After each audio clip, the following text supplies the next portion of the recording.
Hello, everyone. My name is Victoria Tory Setian, Design Director at Xbox. And I'm Gabriela Leskur, Narrative and Experience Lead at Oxide Games. And welcome back to the Encarta series for our History Untold. If this is your first time with us, be sure to subscribe and ring the notification bell for future Encarta episodes, dev diaries, and other insightful content. So which nation are we looking at today, Tory? Today's nation is France. Let's jump in.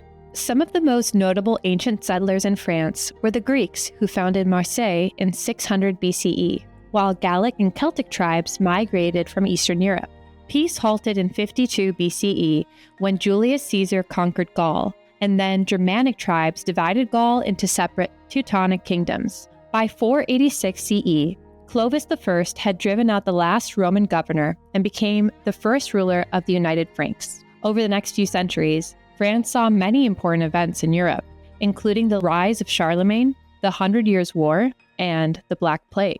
Modern France saw the rise and fall of Napoleon Bonaparte and took part in 2 world wars. France is home to one of the most famous landmarks, the Eiffel Tower, and home to great philosophers like Jean-Jacques Rousseau and René Descartes. To represent France, our History Untold is spotlighting Jeanne d'Arc.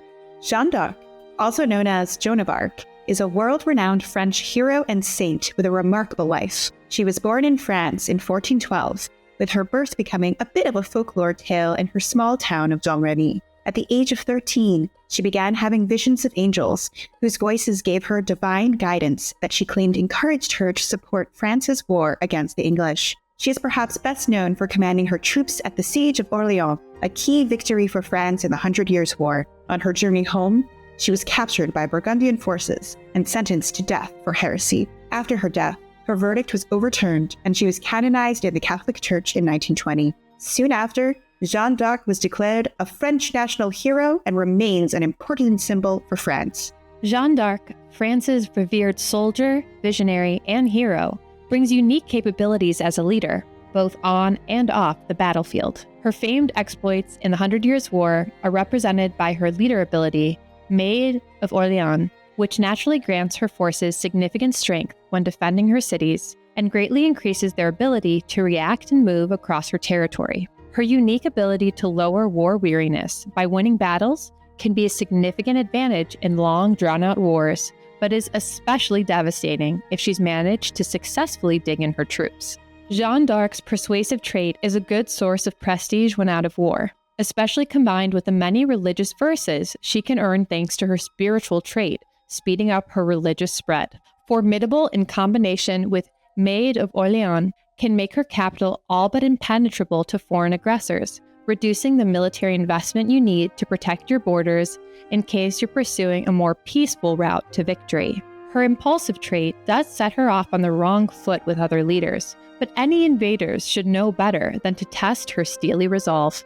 Jeanne d'Arc's abilities naturally lend themselves towards a strong martial presence, and spreading out to a large number of cities across multiple regions can help her quickly mobilize forces to all corners of the world. But her strong religious benefits combined with persuasive and her reduced defensive needs can be a potent combination for pursuing a high quality of life in all of her cities. In practice, she's a lot more versatile as a leader than she might read on the surface, thanks to the way these various systems overlap.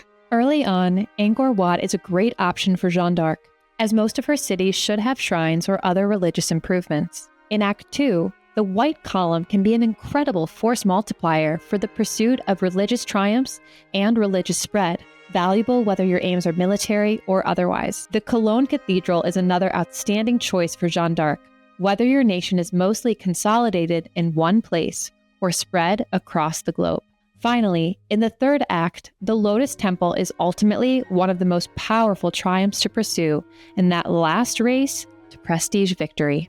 For governments, moving into a theocracy as quickly as possible is highly recommended, as it gives her the early religious boost necessary to kick things off. Eventually, feudalism can be handy if aiming for a higher city cap, and then finally, transitioning to empire for the largest possible spread. But if you want to keep things tight, peaceful, and focused, direct democracy is likely the best place for France to be in Act 3.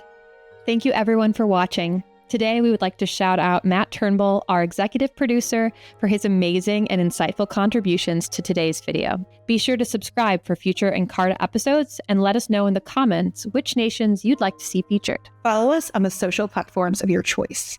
Join the Insider program at arahistoryuntold.com and explore Ara History Untold on Steam, Windows, or PC Game Pass.